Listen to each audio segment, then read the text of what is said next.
పైసలు ఇస్తాం కాంగ్రెస్ ప్రభుత్వాన్ని పడగొట్టమంటున్నారు. అంటే ప్రయత్నం చేసినట్టున్నారు. గతంలో కూడా రేవంత్ రెడ్డి ఇదే చెప్పిండు అదే చెప్పిండు, మమ్మల్ని పడగొట్టమన్నారు, పడగొట్టాలి అని కేసీఆర్ ఆరోపణ చేసిన, రేవంత్ రెడ్డి గారు ఆరోపణ చేసినట్టుగా ఇవాళ ఇది దుబ్బాక ఎమ్మెల్యే కొత్త ప్రభాకర్ రెడ్డి గారి వ్యాఖ్యలేనా, లేకపోతే టీఆర్ఎస్ పార్టీ వ్యాఖ్యల? టీఆర్ఎస్లో ఎవరెవరిని సంప్రదించారు?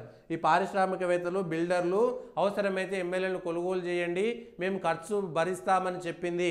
అంటే కొత్త ప్రభాకర్ రెడ్డి గారు ఎమ్మెల్యే, ఆయన దగ్గర పోయి మాట్లాడి మీరు ప్రభుత్వాన్ని పడగొట్టండి అని బిల్డర్లు, పారిశ్రామికవేత్తలు అయితే చెప్పరు.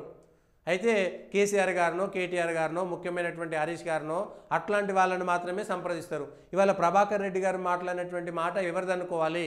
వారి వ్యక్తిగతమా, లేదంటే అది ఆ పార్టీకి సంబంధించినటువంటి అంశమా? ఎవరెవరితో మాట్లాడారు? ఈ బిల్డర్లు ఎవరు? ఈ పారిశ్రామికవేత్తలు ఎవరు? వాళ్ళకు కాంగ్రెస్తో ఉన్నటువంటి కోపం ఏమిటిది? ఎందుకు కోపం వచ్చింది? ఎందుకు పడేయాలనుకుంటున్నారు? ఎంతమంది ఎమ్మెల్యేలను కొనాలనుకుంటున్నారు? గతంలో కూడా ఇట్లా జరిగిందా? ఇప్పుడే జరిగిందా? ఏం చేయాలనుకుంటున్నారు? ఎంతమంది బిల్డర్లు ఉన్నారు? ఎన్ని వేల కోట్లు ఒక్కొక్క ఎమ్మెల్యేకి ఎంత? మీకు ఉన్నటువంటి ఎమ్మెల్యేలు ఎంతమంది? మీ దాంట్లోకించి ఆల్రెడీ 10 మంది వెళ్ళిపోయారు. 38 మందిలో ఒకరేమో చనిపోయారు, 39 మందిలో ఒకరు చనిపోయినరు. చనిపోయిన తర్వాత ఇంకో 10 మంది వెళ్ళిపోయారు. మీకున్నది 28 మంది ఎమ్మెల్యేలు. ఆ 28 మంది ఎమ్మెల్యేలకు మళ్ళీ మీరు అధికారంలోకి రావాలంటే ఎంతమంది ఉంటారు?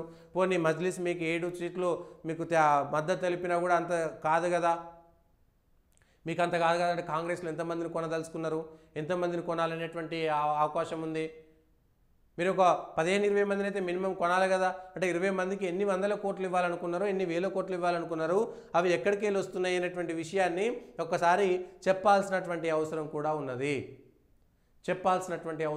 ఉన్నది. ఇది టీఆర్ఎస్ పార్టీదా, లేకపోతే ఎమ్మెల్యే గారి వ్యక్తిగతమైనటువంటి విషయమా? టీఆర్ఎస్ పార్టీలో ఏ పెద్ద మనుషుల దగ్గరికి బిల్డర్లు, పారిశ్రామికవేత్తలు వెళ్ళి కాంగ్రెస్ ప్రభుత్వాన్ని పడగొట్టండి, మేము అవసరమైతే భరిస్తామని చెప్పినటువంటి వాళ్ళు ఎవరు? భరించలేనంత కాంగ్రెస్లో ఏమున్నది? టీఆర్ఎస్లో భరించగలిగేది ఏమున్నది? ఒకవేళ ఎంతమందిని కొనాలనుకున్నారు? దాని ప్లాన్ ఏంటిది?